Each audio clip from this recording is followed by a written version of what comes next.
የሙዚቃ ዓለም በርካታ ድንቅ ድምፃውያን አይቷል። ነገር ግን በጥቂት ዓመታት ውስጥ ሙሉ የሙዚቃ ኢንዱስትሪውን አቅጣጫና ባህል ሙሉ በሙሉ የቀየሩ እንደ አሊያ ዳንሃውተን ያሉ ከዋክብት እጅግ በጣም ጥቂት ናቸው። በጥር ወር 1979 በብሩክሊን ኒውዮርክ የተወለደችው አሊያ ገና በልጅነቷ ነበር የሙዚቃ ተስፋዋ ጎልቶ የታየው። ገና በ11 ዓመቷ በታወቀው ስታር ሰርች በተሰኘው የችሎታ ማሳያ መድረክ ላይ በመቅረብ የመጀመሪያውን ትልቅ እርምጃዋን ወሰደች። በ1990ዎቹ አጋማሽ በወቅቱ አዲስ አሰራርና ድምፅ ይዘው ከተነሱት አዘጋጆች ማለትም ከቲምባላንድና ሚሲ ኤሊዮት ጋር የፈጠረችው ጥምረት የዘመኑን R&B እና ፖፕ ሙዚቃ ሙሉ በሙሉ የለወጠ ነበር። እንደ ዋን ኢን ኤ ሚሊየን እና ኤ ገርል ላይክ ዩ ያሉ አልበምና ነጠላ ዜማ የለሰለሰ የድምፅ ውበቷን ከዘመናዊ የሂፕ-ሆፕ ምት ጋር በመዋሃድ አዲስ የሙዚቃ ዘመን ፈጥራ ነበር። አሊያ በሙዚቃዋ ብቻ አልነበረም የምትታወቀው። የለበሰቻቸው ሰፋፊ አልባሳት፣ ጥቁር መነጽሯና ልዩ የዳንስ እንቅስቃሴዎቿ የብዙ ወጣቶች አርአያ ያደረጓት። እንደ አውሮፓውያን አቆጣጠር በ2001 የ22 ዓመቷ አሊያ በሥራዋ አናት ላይ ነበረች።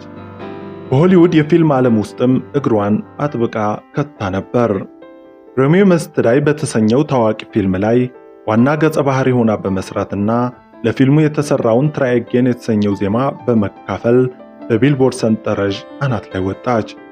በመቀጠልም ኩዊን ኦፍ ዘ ዳምንድ በተሰኘው ትልቅ የሆሊውድ ፊልም ላይ ዋናውን የቫምፓየር ንግሥት ገጸ ባህሪ ተጫውታ ስራዋን አጠናቀቀች። የዓለም የሙዚቃና የፊልም ኢንዱስትሪ በሙሉ በእግሯ ስር የወደቀ በሚመስልበት የወርቅ ዘመኗ ነበር። በዚያው ተመሳሳይ ወቅት በሌላኛው የፍሎሪዳ አቅጣጫ የ30 ዓመቱ ሉዊስ ሞራለስ ሳልሳዊ የተባለ ግለሰብ በበረራ ዓለም ውስጥ ቦታውን ለማግኘት እየታገለ ነበር። በውጫው ገጽታውና በአነጋገሩ በራስ የመተማመን ስሜት የሚታይበት ፓይለት ይመስል ነበር።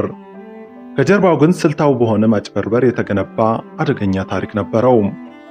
ሞራለስ ለአቪዬሽን ደህንነት ቅድሚያ ከሚሰጥ ሙያተኛ ይልቅ ሕግን በመጣስና የራሱን ጥቅም በማስቀደም የሚታወቅ ሰው ነበር። ሞራለስ ለአቪዬሽን ደህንነት ቅድሚያ ከሚሰጥ ሙያተኛ ይልቅ ሕግን በመጣስና የራሱን ጥቅም በማስቀደም የሚታወቅ ሰው ነበር። የፌዴራል አቪዬሽን አስተዳደር ሕጎች እንደሚያስቀምጡት አንድ ፓይለት ባለ 2 ሞተር የንግድ አውሮፕላን ለማብረር ጥብቅ የሰዓት ልምድ፣ ልዩ ስልጠናና ሕጋዊ ፈቃድ ማግኘት አለበት። ነገር ግን ሉዊስ ሞራለስ ይህንን ሁሉ መስፈርት በአቋራጭ መንገድ ለማለፍ ወሰነም። ሞራለስ በበረራ መዝገቡ ወይም ደግሞ ፍላይት ሎግስ ላይ ያበረራቸውን ሰዓታትና የተቀበላቸውን ስልጠናዎች በማጭበርበር የሐሰት ሰነድ አዘጋጀም። ይህንን የማጭበርበር ሥራ በመጠቀምም ብላክ ሃውክ ኢንተርናሽናል ኤርዌይስ በተሰኘው አነስተኛ የቻርተር አቪዬሽን ኩባንያ ውስጥ በፓይለትነት ተቀጠረም። ኩባንያው የሞራለስን የጀርባ ታሪክ ወይም ሰነዶች በአግባቡ የማጣራት ግዴታውን ሙሉ በሙሉ ችላ ብሎት ነበር። ከዚህም በላይ አደጋው ከመከሰቱ አጭር ቀናት በፊት ማለትም ነሐሴ 13 ቀን እንደ ፈረንጆች አቆጣጠር በ2001 ሞራለስ በፍሎሪዳ ግዛት ውስጥ ክራክ ኮካይን ከተሰኘ እጅግ አደገኛ እጽ ጋር ተይዞ በቁጥጥር ስር ውሎ ነበር። ፍርድ ቤት የቀረበው ሞራለስ ጥፋተኝነትን አምኖ በመቀበሉ የ3 ዓመት የሙከራ ጊዜ ፕሮቤሽን ተፈርዶበት ነበር። በአቪዬሽን ሕግ መሰረት እንዲህ አይነት የወንጀል ታሪክና የእጽ ጥፋተኝነት ያለበት ፓይለት ወዲያውኑ ከበረራ መታገድ ነበረበት። ነገር ግን ይፋዊው መረጃ ሳይደረስ እና ኩባንያው የመድኃኒት እጽ ምርመራ ሳያደርግለት ሞራለስ ሕይወት ያላቸው ሰዎች ጭኖ ወደ አየር ለመብረር ዝግጁ ሆነ። በነሐሴ ወር 2001 አጋማሽ ላይ አሊያና የሙዚቃ ቡድኗ ሮክ ዘ ቦት የተሰኘውን አዲሱን ነጠላ ዜማዋን ቪዲዮ ለመቅረጽ ወደ ባሃማስ አቀኑ። የቪዲዮ ቀረጻው በማርሽ ሃርበር ደሴት በሚገኘው ውብ የባህር ዳርቻና በቅንጡ ጀልባዎች ላይ ለ3 ቀናት ተካሄደ። ስራው እጅግ ስኬታማና በተጠበቀው ፍጥነት የተጠናቀቀ ነበር። ቀረጻው ከታቀደለት ጊዜ 1 ቀን ቀደም ብሎ በቅዳሜ ዕለት በመጠናቀቁ የቡድኑ አባላት እሁድን በባሃማስ ከማሳለፍ ይልቅ በፍጥነት ወደ ሚያሚ ፍሎሪዳ የመመለስ ፍላጎት አሳደሩም። በመደበኛ በረራ የመመለስ መርሃ ግብራቸው በመሰረዝ እዚያው አየር ማረፊያ ከሚገኘው የብላክ ሃውክ ኢንተርናሽናል ኤርዌይስ አነስተኛ አውሮፕላን ተከራዩ። ለበረራው የተመደበው አውሮፕላን ሁለት ሞተር ያለው በ1960ዎቹ የተሰራ አነስተኛ ሴስና 402ቢ ነበር። አውሮፕላኑ ማርሽ ሃርበር አየር ማረፊያ እንደደረሰ ትልቅ የመሳሪያና ክብደት ችግር ተፈጠረ። የቪዲዮ ቡድኑ በርካታ የካሜራ ሳጥኖችን፣ የድምፅ ማጉያዎችን፣ የቪዲዮ ማቀናበሪያ ቁሳቁሶችና በርካታ የጉዞ ቦርሳዎችን ይዘው ነበር። የሴስና 402ቢ አውሮፕላን መጠንና የመሸከም አቅም ግን ለዚህ ሁሉ ከባድ ጭነት የተሰራ አልነበረም። በቦታው የነበሩ ሌሎች አቪዬሽን ሰራተኞችና የቻርተር ፓይለቶች እንደተናገሩት ፓይለቱ ሉዊስ ሞራሌስ መጀመሪያ ላይ ጭነቱ እጅግ ከባድ እንደሆነና ለአደጋ እንደሚያጋልጥ ተናግሮ ነበር። ነገር ግን የቡድን አባላትና አስተዳዳሪዎች በፍጥነት ሚያሚ መድረስ ስላለባቸው ጭነቱ እንዲጫን አጥብቀው ገፋፉት። እዚህ ጋር የፓይለቱ ዋና ግዴታ ሕጉን ማስከበርና ሙያው ውሳኔ መስጠት ነበረበት። ነገር ግን ሉዊስ ሞራሌስ ለተሳፋሪዎቹ ጫናና ቸኩሎት እጅ ሰጠም። ዕቃዎቹ በሙሉ በትንሹ አውሮፕላን ጠባብ ክፍል ውስጥ በግድ ተጨኩነው ተጫኑ። አሊያ በበኩሏ ስለ አነስተኛ አውሮፕላኖች ደህንነት ስጋት ነበራት። በስፍራው የነበሩ የዓይን እማኞች እንደሚናገሩት አሊያ አውሮፕላኑ ዕቃዎች ተጨኩነውበት ሲጫን ስታይ ለመሳፈር ፈቃደኛ አልነበረችም። ስለሆነም በጭንቀትና በራስ ምታት ምክንያት ወደ ተከራየችው ታክሲ ተመለሰች።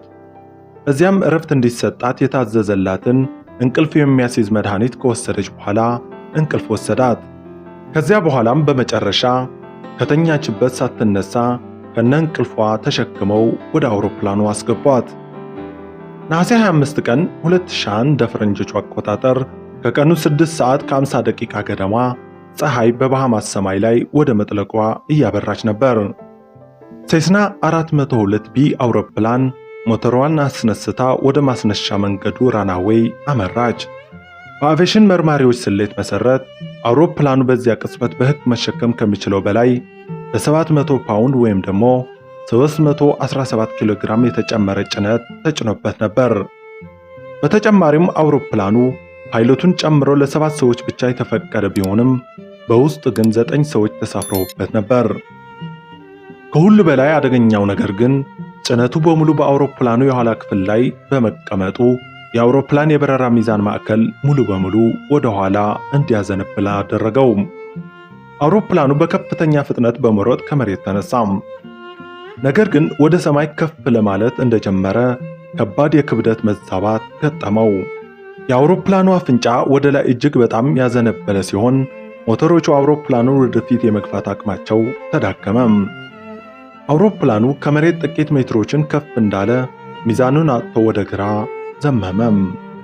ከተነሳበት የመሮጫ መንገድ በ200 ጫማ ወይም ደግሞ 60 ሜትር ገደማ ርቀት ላይ ሴስና 402ቢ አውሮፕላን ቁልቁል ተከሰከሰች። ከዛፎችና ከግድግዳ ጋር ከተጋጨች በኋላ ወዲያውኑ ከፍተኛ የእሳት ቃጠሎ ተነሳም። የአውሮፕላኑ አካል ለሁለት ተሰነጠቀም። አሊያ ፓይሎቱ ሉዊስ ሞራሌስ እና ሌሎች 4 ተሳፋሪዎች አውሮፕላኑ መሬት ላይ እንደተከሰከሰ በቦታው ሕይወታቸው አለፈ። 3ቱ ተሳፋሪዎች ማለትም የአሊያ የግል ጥበቃን ጨምሮ ከቃጠሎ በሕይወት ቢወጡም በደረሰባቸው አሰቃቂ የሰውነት ቃጠሎና የውስጥ ደም መፍሰስ ምክንያት በቅርብ በሚገኙ ሆስፒታሎች ውስጥ በሰዓታት ልዩነት ውስጥ ሕይወታቸው አልፏል። በአጠቃላይ በረራው ላይ የነበሩ 9ኙም ሰዎች ሕይወታቸው በአሰቃቂ ሁኔታ ተቀጨም። አደጋው ከተከሰተ በኋላ የአሜሪካው ብሔራዊ ትራንስፖርት ደህንነት ቦርድ እና የባሃማስ አቪዬሽን ባለስልጣናት ሰፊና ጥልቅ ምርመራ ጀመሩ። የምርመራው ውጤት ሲወጣ ግን አደጋው የተከሰተው በአጋጣሚ ሳይሆን በፍጹም የሰው ልጅ ቸልተኝነትና ስግብግብነት መሆኑን ይፋ አደረገም። አንደኛውና ዋነኛው ግኝት በፓይሎቱ ሉዊስ ሞራሌስ የሬሳ ምርመራ ላይ ወይም ደግሞ ቶክሲኮሎጂ ሪፖርት ላይ የተገኘ ውጤት ነበር። በሞራሌስ የሰውነት ፈሳሽና ሽንት ምርመራ ላይ ከፍተኛ መጠን ያለው ኮካይንና በጨጓራው ውስጥ ደግሞ አልኮል ተገኝቷል። ይህም ማለት ሞራሌስ ያንን ውስብስብ የበረራ ሁኔታና ከባድ አውሮፕላን ያበረረው በእጽና በሞቀታ መንፈስ ስር ሆኖ ነበር። ሁለተኛው ግኝት የአውሮፕላኑ ጥገና ሁኔታ ነበር። ሴስና 402ቢ አውሮፕላን አስፈላጊው መደበኛ ጥገና ያልተደረገለትና የነዳጅ መሰረጫ ስርዓቷ ከ1988 ጀምሮ ያልታደሰ እንደነበር ተረጋገጠም። በተጨማሪም የብላክ ሃውክ አቪዬሽን ኩባንያ በባሃማስ ግዛት ውስጥ የንግድ በረራዎች ለማካሄድ የሚያስችል ሕጋዊ ፍቃድ የሌለው መሆኑም ተጋለጠም። የአሊያ ወላጆችና የሌሎች ሟች ቤተሰቦች በቨርጅን ሪከርድስ፣ በብላክ ሃውክ ኢንተርናሽናል ኤርዌይስ እና በቪዲዮ ፕሮዳክሽን ኩባንያዎች ላይ የካሳ ክስ መሰረቱ። ክሱ ኩባንያዎቹ የሰዎች ሕይወት ከመጠበቅ ይልቅ ለጊዜና ለገንዘብ ቁጠባ ቅድሚያ ሰጥቷል የሚል ነበር።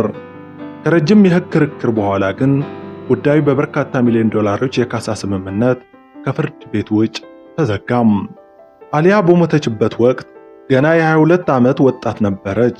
በዚያች አጭር የሕይወት ዘመኗ ግን 5 የግራሚ ሽልማት እጩነቶችን አግኝታለች። በሚሊዮን የሚቆጠሩ አልበሞችን ሽጣለች እና ሙሉ የሙዚቃ ትውልድን አነቃቅታለች። ከሞተች ከቀናት በኋላ የወጣው ሮክ ዘ ቦት የተሰኘው የሙዚቃ ቪዲዮዋ የእሷ የመጨረሻው ውብ ሥራና የሙዚቃ ዓለም መሰናበቻዋ ሆነ።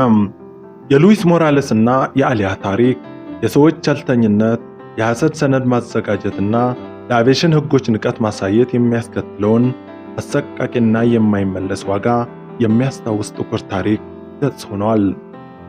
በሰው ልጅ ስህተትና ግድየለሽነት ምክንያት በአር&ቢ ታሪክ ውስጥ እጅግ ደማቅ ከነበሩት ከዋክብት አንዷ ያለ ጊዜዋ እንዲረግፍ ሆነም። ነገር ግን የአሊያ ድምፅ፣ ውበቷና የኪነ ጥበብ ሥራዎቿ ዛሬም ድረስ በዓለም ዙሪያ በሚሊዮኖች ልብ ውስጥ ሕያው ሆነው ይኖራሉ። ውድና የተከበራችሁ የዚህ ቻናል ቤተሰቦች ለዛሬ ይዘንላችሁ ቀርበን የነበረው እውነተኛ ታሪክ ይህን ይመስል ነበር። ስለተከታተላችሁን ከልብ እናመሰግናለን። በቀጣይ በሌላ ዝግጅት እስክንገናኝ ቸር ሰንብቱ።